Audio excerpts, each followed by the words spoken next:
welcome back. Tonight I'm here to revisit the past.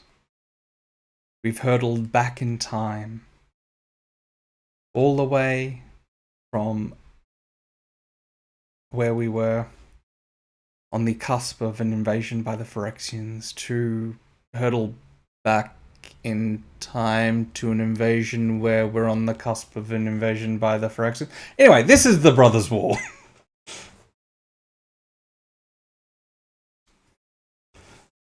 So, story-wise, Teferi, in his infinite wisdom, because he basically said, screw this shit, I'm not participating in this petty war, he's gone back in time and decided to finally participate in the Brothers' War, the war between Mishra and Urza, because Urza was an uptight asshole who had to always be right, and Mishra was the one who kind of got shafted and he felt bitter and twisted about it. So he then joined the Phyrexian. And anyway, if you want to read the story, go on the Wikia, or you can read the story on MTG Daily. But either way, this is the set. This has got a whole bunch of artifacts, because both of them were artificers, and so they just threw giant artifact monsters at each other, with Gix the Phyrexian sort of messing around in the background, manipulating things. So, let's see what we've got, shall we? Now you'll notice that unlike the Infinity, this doesn't come with a box topper. That's because there was no box topper that was revealed for these, and there isn't always going to be a box topper, as sad as that is. The cards that we're specifically looking for this set is we'd like the Mishra other half to the Planeswalker, because there are a couple of cards. So there are 3 meld cards in the entire set. You've got Urza and the Mightstone and Weakstone, which merge together to form the Urza Planeswalker. You've got the tree, Angarath, I think it is the tree's name. And you've got Titania, and they both meld together to form a giant Titania. And then you've got Mishra and the Phyrexian Dragon Engine, which come together to form the Mishra card. Pretty sure it's a Planeswalker.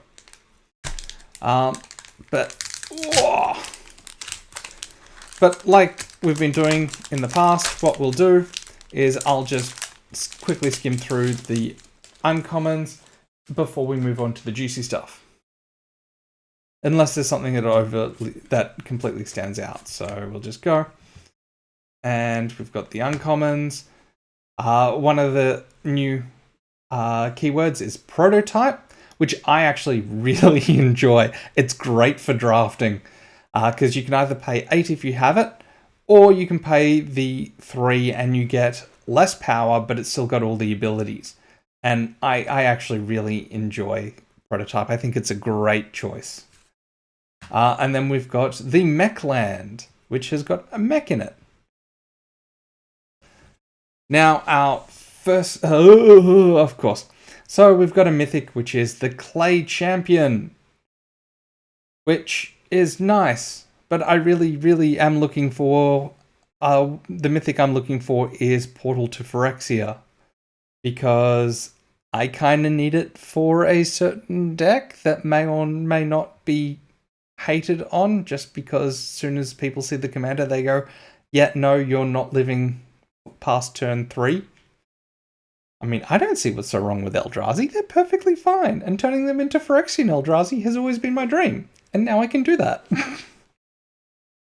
So we've got Clay Champion, and then we've got Skitterbeam Battalion, which is part of the Mythic Prototype series. So there's a Mythic Prototype card in all the colours.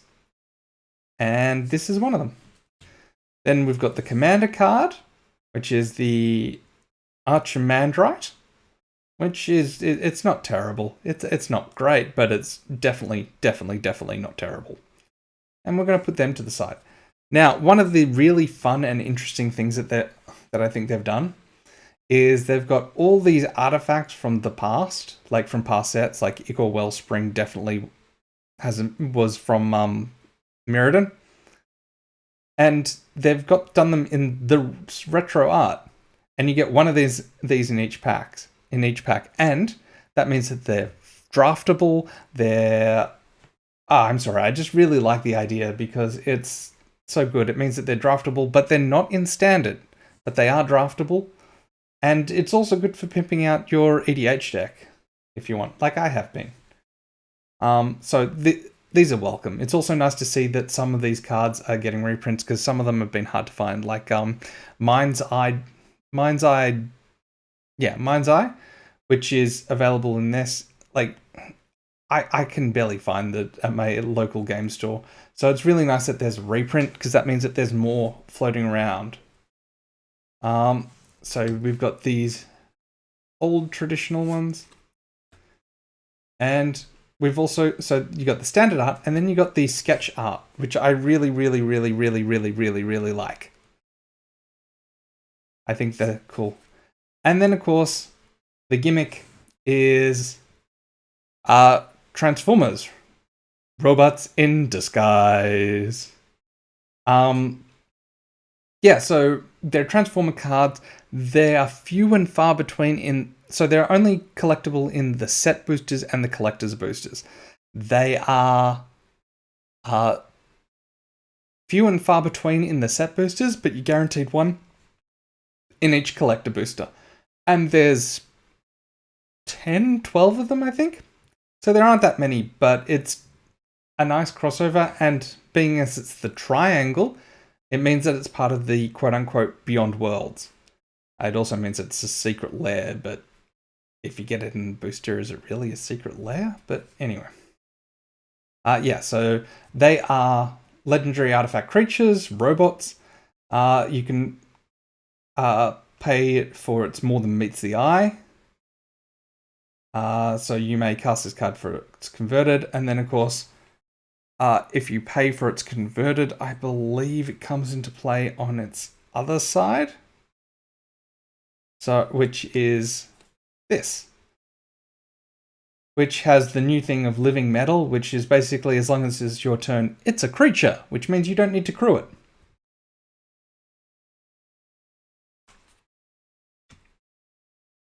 And then we have a Transmogrant's Crown, which is basically like a slightly better, worse Skull Clamp.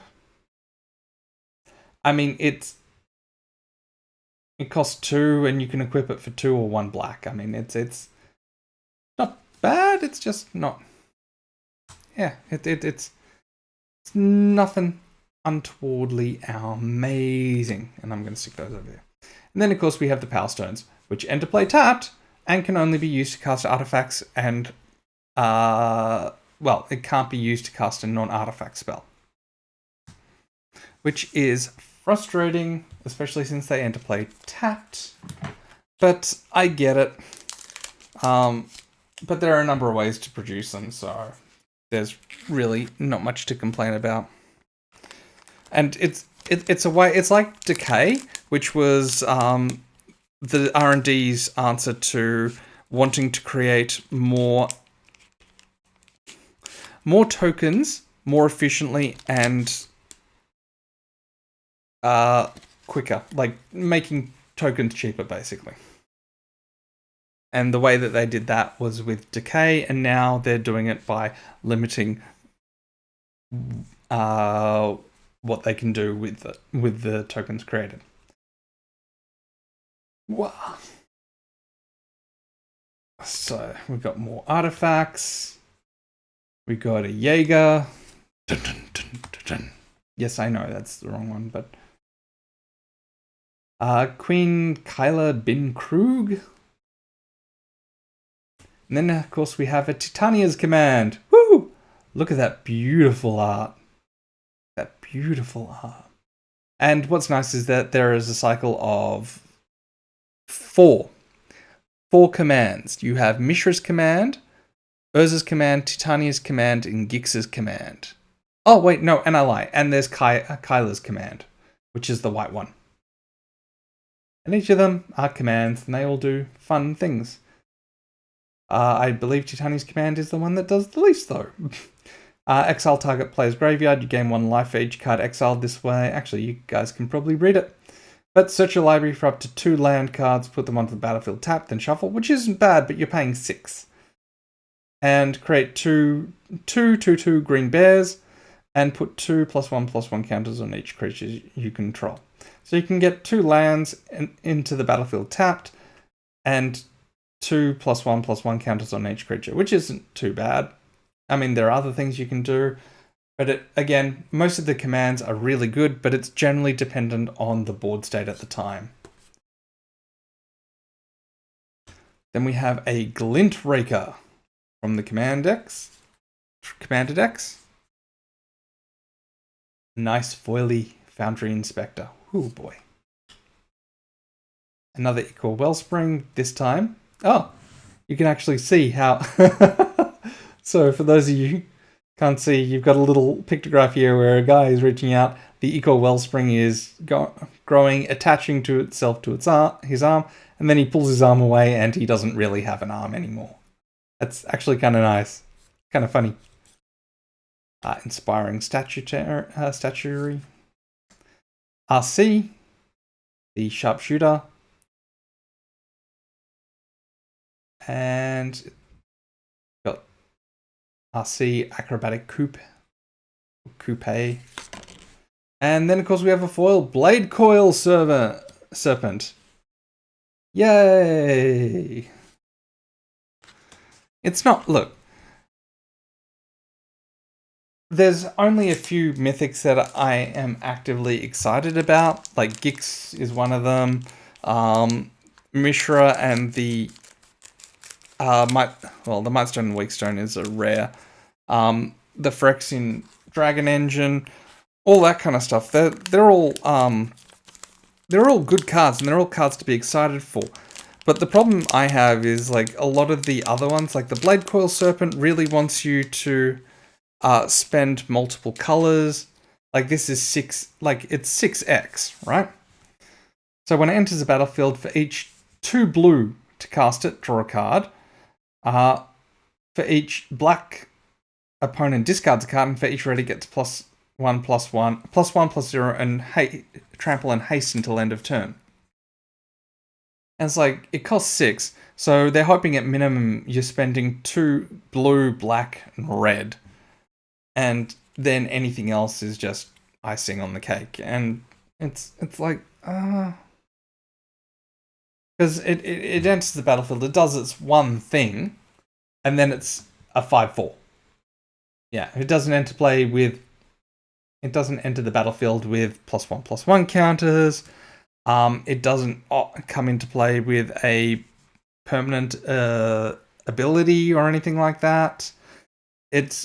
I mean, the drawing card is nice and discarding is not too bad, but it just seems to be yes, I'm going to dump all my mana into this one thing that's a 5/4 that's just going to die pretty quickly. I mean, it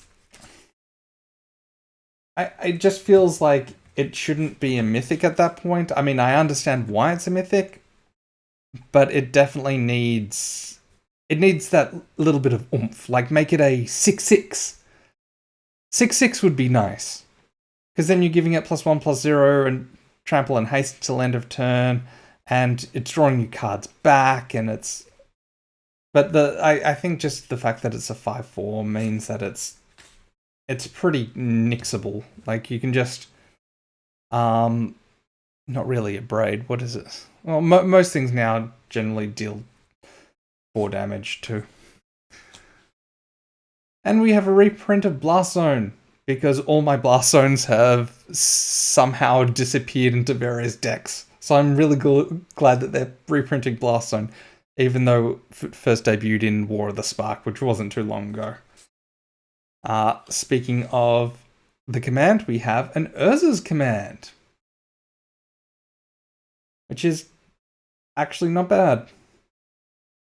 You know, creatures you don't control get -2, -0 till end of turn, which is always a good way to just survive for an extra turn. Create a tapped Power Stone token, yeah.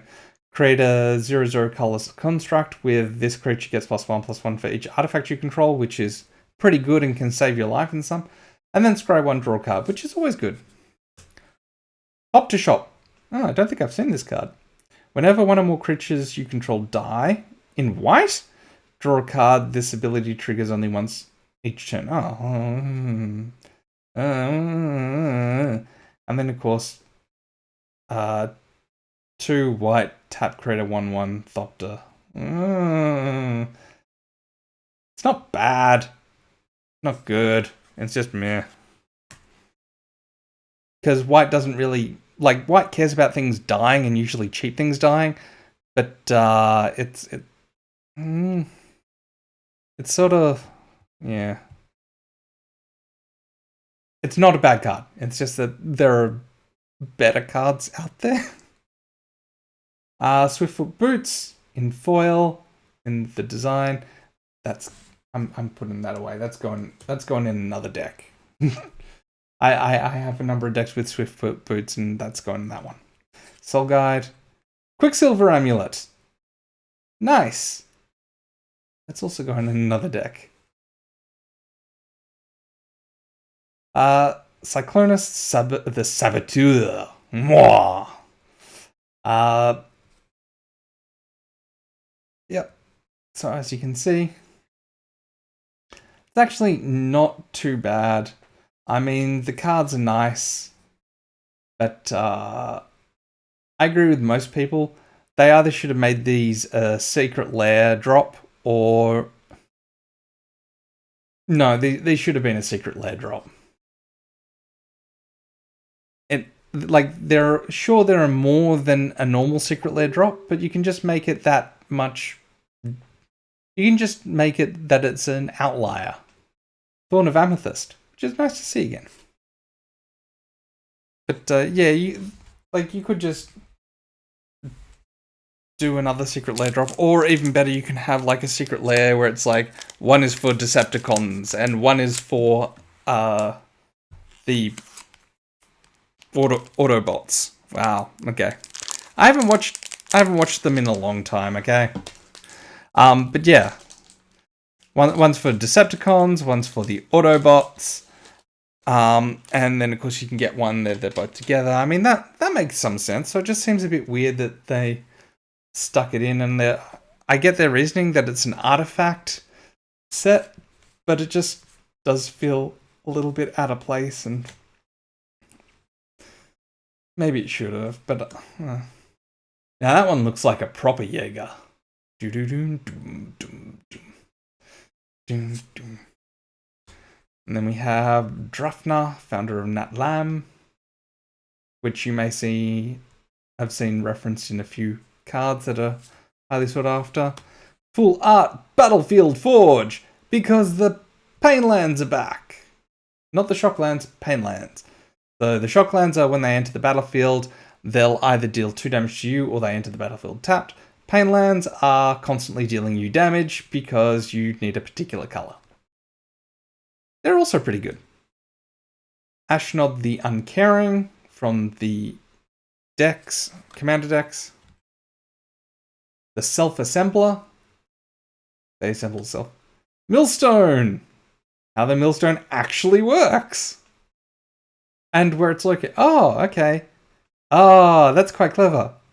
I actually never noticed it before, because I always thought that it was just like, it was, you know, like an actual millstone, which is used to grind wheat into flour.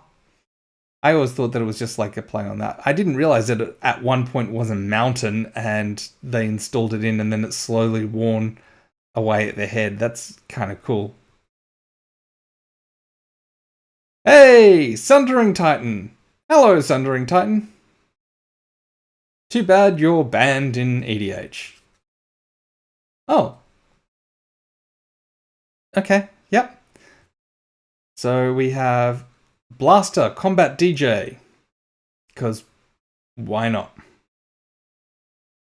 And yep, that makes sense. It makes sense for a 90s cartoon because boomboxes. And it has modular. Oh, that's kind of cool. Defense grid, which is always a nice safe card. I mean, defense grid. I'm always ambivalent about defense grid because like sometimes it's good, sometimes it's bad. Most of the time, it's pretty good, unless you're playing blue, because in blue you kind of want to play things in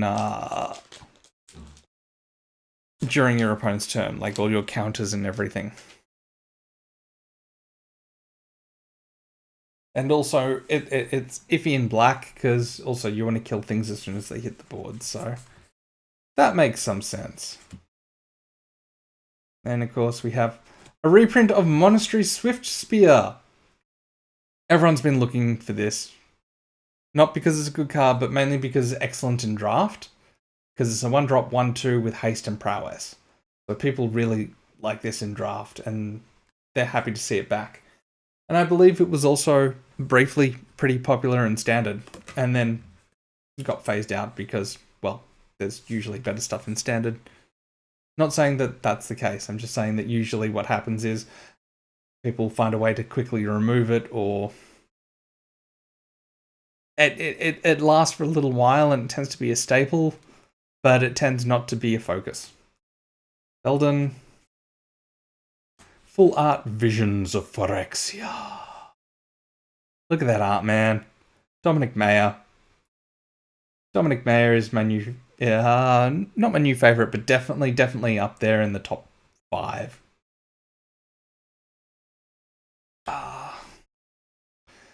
Sardian Avenger from the Commandex. We have a reprint of Pristine Talisman, last seen in New Phyrexia, I believe. It was the one Mirrodin Pure card in all of New Phyrexia. Liquid metal coating, which is insane when you mix it with Memnarch, because then you just turn something into an artifact and then you steal it. The design schematics for an Ashnod's altar.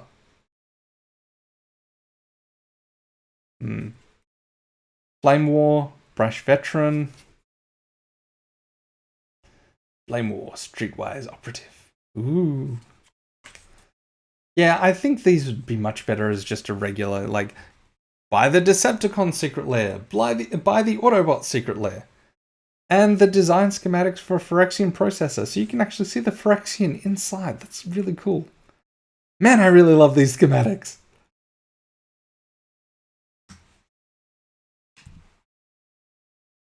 I know I'm gushing about the schematics, but it just feels very on brand. Like, if you're going to do an Artifact Matters set, especially one like the Brothers War, like, because the last Artifact Matters set technically was the whole Mirrodin thing. What was it? There's Scars of Mirrodin, for New Phyrexia, and Mirrodin Besieged. And, you know, and that mattered, but everything there was organic metal. So I really like seeing the schematics, because I think it makes it seem a bit more... Look, I'm a Vorthos person, as you could probably tell, and having the schematics makes it seem more flavorful than anything else. So that's why I'm gushing about it so much. We have a mountain. And then we have the Might Stone and the Weak Stone.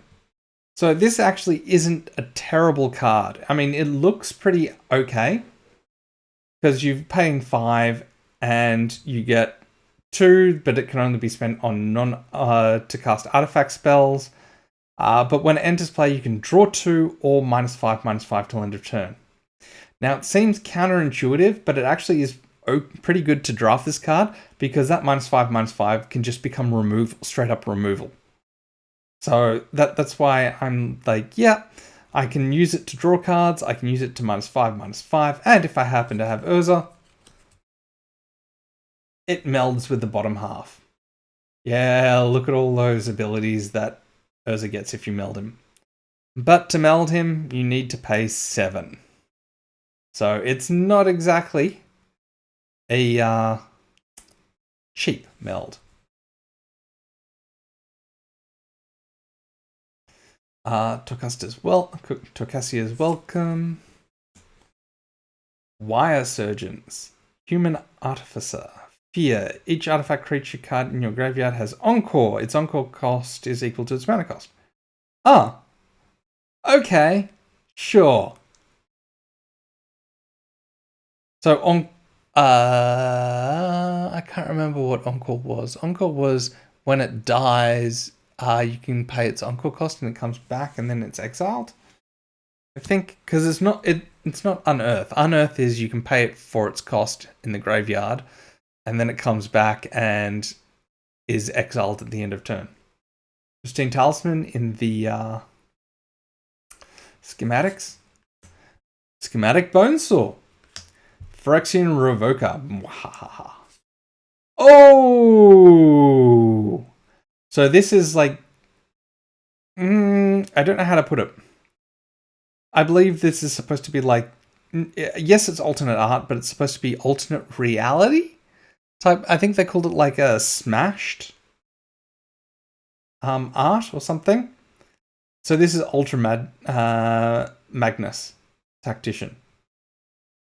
And this is like the smashed art. So this is the alternate art that looks really cool, but it's also like from another universe or something where so like the Decepticons are Autobots and the Autobots are Decepticons. Again, I watched it in the 90s when it was on TV. The last Transformers show I actually watched was Beast Wars when it was on TV. And then I'm pretty sure I didn't even watch the final season. So I apologize to all you fans out there, but I'm not up. Maybe someone can hit me up and explain to me. But all I know is that the cards are they're rarer and they're better. Well, they're rarer and they look cooler. Fade from History, which is actually not a bad card. Each player who controls an artifact or enchantment creates a 2/2 green bear creature token, and then it destroys all artifacts and enchantments. So it's actually pretty good removal. So yes, they get a 2/2 out of it, but then of course, in response, you're also destroying any artifacts or enchantments that they may have built up that are helping them. And then, of course, you can just remove the 2/2 bear by blocking it or by mass removaling it or anything, really. So it's kind of cool. Scrapwork Rager. Now, the only reason I want to point out this common is because in the last set, Dominaria United, we had a thing called Phyrexian Rager, which is which is a 2/2 or 2/1, costs 3 when it enters the battlefield. Draw a card and lose a life. Cool. This one is Scrapwork Rager, which is also a Phyrexian horror, and when it enters the battlefield, you draw a card and you lose a life. And it's a 2/2 and costs 4. But wait, why is it 1 more expensive and slightly worse? Well, it does exactly the same thing, except for it has Unearth. So you can get it back, which means that technically you can draw 2 cards and you lose 2 life, which is far superior. So it's actually better. Well, I mean, Phyrexian Rager is still good because it's cheaper, and cheaper is always better. But at the same time, that's still nothing to sniff at, particularly in a draft. And then we've got the Forest. We got this new Jewel Land for some reason. This particular Jewel Land does my head in. Because it's called Fortified Beach. It produces a white or blue, and you pay 5, and soldiers you get +1/+1 until end of turn. Cool. But it also, when it enters the battlefield, you can reveal a soldier from your hand, and if you do, it enters untapped. Fortified enters the battlefield tapped unless you reveal the soldier this way or you control a soldier. So as long as you have a soldier in your hand or on the field, it doesn't enter play tapped. Now, why does this confuse me? It's the only kind in the entire set.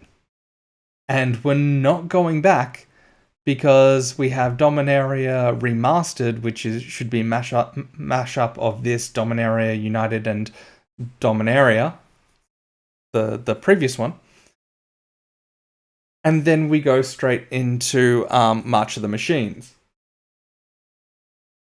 So, this is the only card of its kind. Why? It just seems... It seems like they almost designed an entire, arc. An entire cycle. And they were just like, this was the only holdover. And it seems so out of place. Legions to Ashes, which is not terrible removal, but is mainly removal for copies. Woodcaller Automaton. Nice Burnished Heart sitting there. With the Springleaf, which is getting more and more reprints because it's seeing more and more play in Modern. Altar of Dementia. Nice! And it's the schematics. Ah, that's awesome. Ah, so nice. And Megatron Tyrant. Yep, he's Mardu, as you can see. And flip him over to his other side. Yeah, okay. So I'm sure someone can definitely explain this to me. When I grew up, this was Megatron. This makes sense. He is bad. He is evil. He also transformed into a gun, which meant that other Decepticons had to use him. Or he could use himself by floating and shooting because he was a giant, massive gun. But he was a gun. So at what point was he a tank? I don't recall him being a tank. That could just be because I watched it so many years ago. But I don't remember him actually being a tank. Please explain. And then autonomous assembler. Because English is hard to speaking.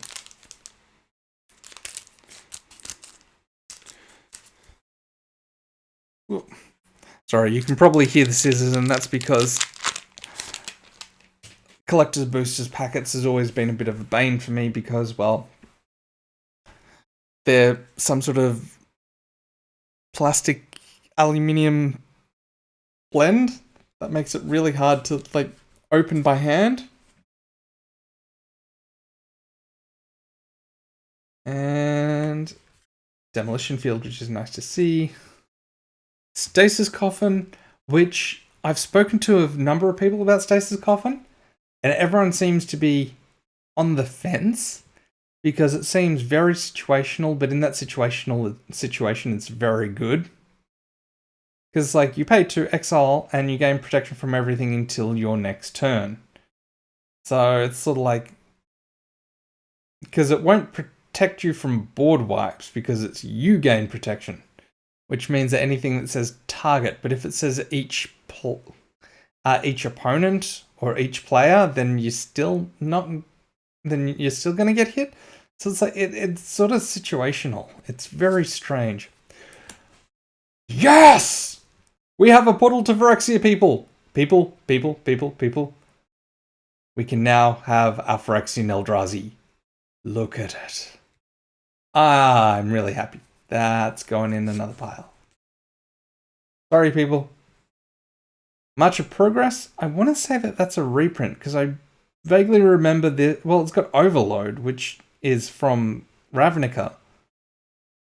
But March of Progress, I thought was from Kaladesh or something. But, okay. Cool.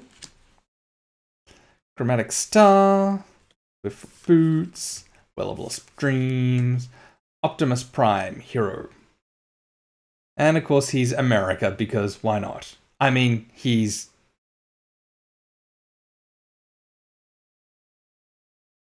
I can't remember their name. It wasn't Abzan. Might be. It's America. It's blue, white, blue, red, white. And why is it America? Even though a large number of flags have that color, like the Great British flag, the French flag. Why is it America? Because America. And Optimus Prime, Autobot leader.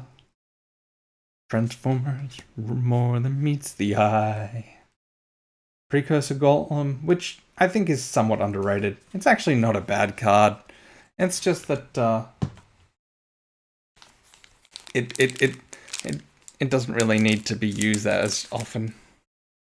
I mean, it produces 2/3/3s, and then you get it back whenever a player casts an instant or sorcery that targets one of them, and it's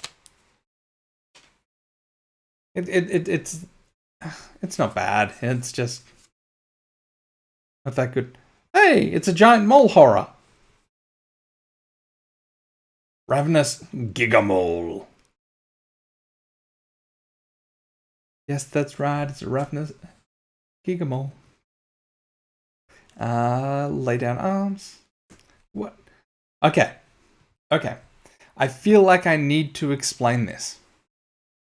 So, I really like the art for this. Even though I'm not particularly sold on the planes, I really like this. First off, I really love how in the foiling it looks all ghost-like. But also, it reminds me of a piece of art from one of the SCPs. It's actually pretty famous. Can't remember which SCP number it is. But basically, it revolves around a pseudo-story told within the SCP article itself, which has to do with going through a mirror and finding an abandoned city. And I recommend that you have a read the article, or at least a read of the SCP article. I really wish I could remember what the SCP was. I think it's 600 and something. I think. Ooh, I can't remember. I'm really sad because I want more people to read it because the art for this is amazing. But I suppose if you type in like giant monsters SCP, you'll into Google and you go to images, you'll probably get the image. But it looks really similar to that, and I really like it. A regular brushland, not flat. Oh. Drafna, another founder. Staff of Titania. Yay! Equipped creature gets +X/+X, where X is the number of forests you control. Yeah.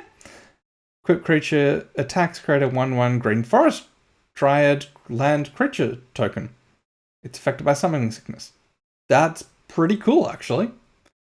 The only problem is there aren't any decks I can think of at the moment that this would go in. Not even in my Elf Matters deck. Which is kind of sad. Millstone, foil, and schematics. Jalum Tome. Howling Mine schematics. I haven't seen Howling Mine in EDH in quite a while, so which makes me sad. But I'm glad to see that it's got a reprint, because it was always hard finding bloody Howling Mines. Ratchet Field Medic. Lifelink? I mean, I don't know much about Ratchet, apart from it's an ambulance, and I'm guessing an Autobot. Because it's got the Autobot symbol. Cool. Sculpting Steel, which is always good. Artifacts, because you just copy it. I mean, who doesn't like a copy of an artifact that already exists, only this time it's for 3?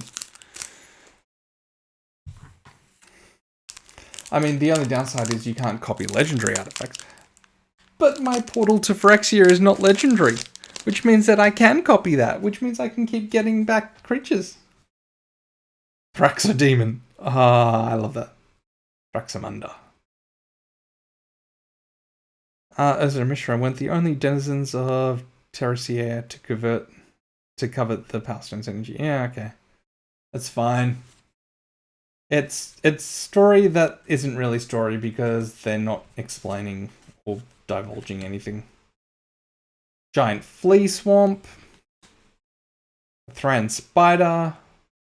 It's not good.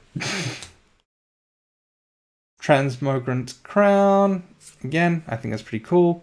Wondrous Crucible. Okay. I have thoughts. So Wondrous Crucible, I think, is a good card, but it still remains to be seen. So permanents you control have Ward 2, which is always good. Just because the only way to get around it is basically you pay the 2 or you do a mass wipe. So it's a good deterrent. But at the beginning of your end step, mill 2, then exile a non-land card at random from your graveyard, you copy it, and you may cast a copy without paying its mana cost.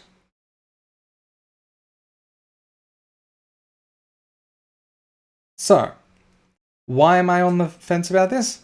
1, because it's mandatory to mill and exile a card at random from your graveyard. 2, once you've exiled it, there's no other way to get it back.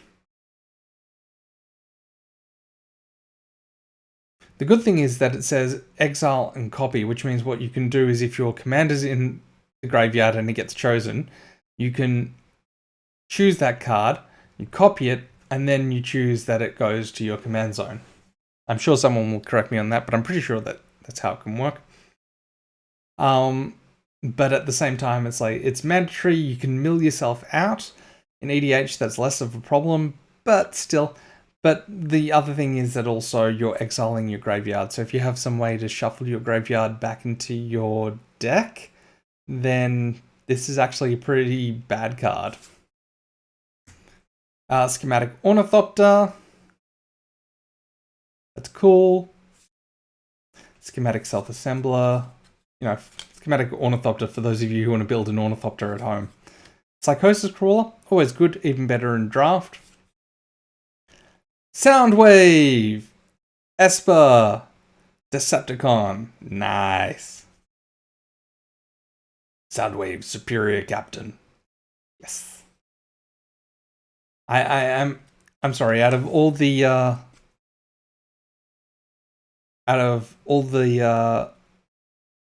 Transformers, I was kind of excited to get my hands on a Soundwave because not only is he in Esper, which colors that I enjoy, also there was a campaign many moons ago when the Transformers movies were coming out,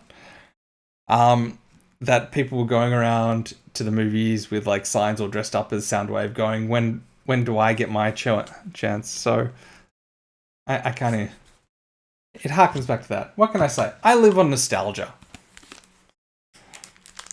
And nostalgia isn't necessarily a bad thing as long as you remember that it's mainly about not the things. Because nostalgia isn't about the things that they are, but more sort of what they represent at that particular moment in time. So nostalgia isn't necessarily for something that, something that's good. It's for, this made me feel this particular thing at the time.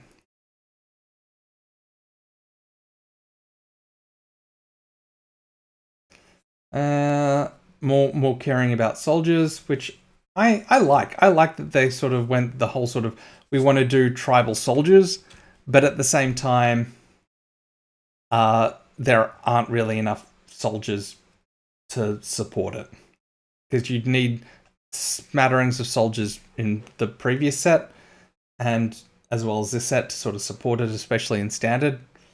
But when it cares about a particular creature type, and it's only available in one set, it tends not to work that well, because, well, you've only got one set to work with. Draconic Destiny, which I heard was part of a cycle, but I don't really see it. Saranath Great Worm. It's good. It's 6 for a 7/6 that whenever a land enters the battlefield, full stop. It's like not when you put a land, it's just whenever a landed, you create a tapped Power Stone. I got no qualms against it. I think honestly though, you'd probably end up running other cards in your EDH deck. In the standard deck, maybe in a draft, this would definitely be drafted. It's a bomb, which is why I can understand why it's mythic. But in most other scenarios, it's sort of like on the border of cutting for something else. Oh hey, Urza, Chief Artificer. Nice. Cool. Affinity for artifact creatures. Artifact creatures you control have menace. Cool. This is pretty good. I got nothing to say about that. It's a face card if I recall. Swiftfoot Boots. Elsewhere. Astral Cornucopia. Needs to see more play. But Jetfire. Again. But this time it's foily. So that's cool. Misery Shadow. Which is a 2-drop 2/2, and if a creature an opponent controls would die, exile instead, which I think is really good. We need to have some more of those. Just because there's a lot of on-death triggers, and it's nice to see something that's actively out to go, yes, you want something to hit the graveyard. Well, what if I told you that it never hits the graveyard? What if I told you that I get something out of it and you get nada?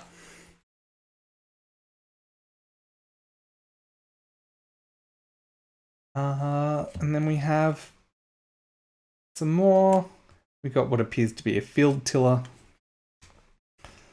So, we got our Portal to Phyrexia. We got a whole bunch of really good stuff. We're just looking for that Mishra now, because we would like to be able to meld our Mishra, or possibly even the Forest. Steel Seraph, which isn't bad. I mean, flying prototype. Sanwell Avenger Ace. It's not a bad card, actually. Springleaf Drum and Ivory Tower schematics. Ooh, yeah. See, there's things in the schematics that you never really notice about the actual card art. Like, until I saw the schematics of this, I didn't realize how prevalent the elephants were on the Ivory Towers, but they're like all the way through it. So that's another reason why I really like it. Door to Nothingness. It's supposed to be good removal, or at least player removal. I've never seen anyone do it. If anyone has actively been able to operate the Door to Nothingness, like have it in play and then be able to pull it off, hit me up, because I'd love to hear the story of how that happened. Because I've seen it enter play and then immediately it's removed. It's too expensive. First off, it's 5.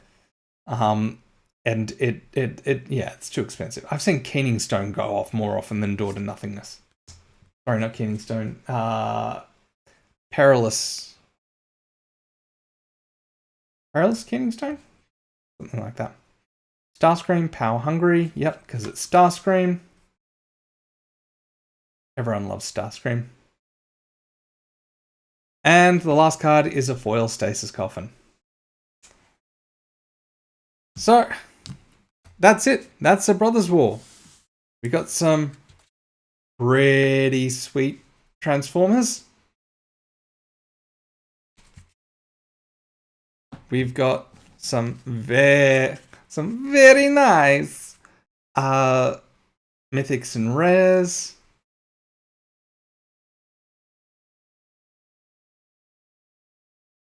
And we got to live vicariously into the past through all of the schematics and the old cards, which is nice to have some reprints. Like, I mean, come on, when was the last time Thorn of Amethyst was reprinted? Honestly, I think it was probably in a commander deck. But still, when was the last time?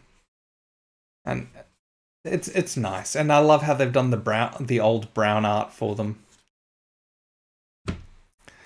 Well, that was it.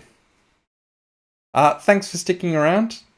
And hopefully, if you bought some of the collector boosters or some of the boxes of the Brothers War, hopefully you got good pulls. If not, hope you get better ones next time.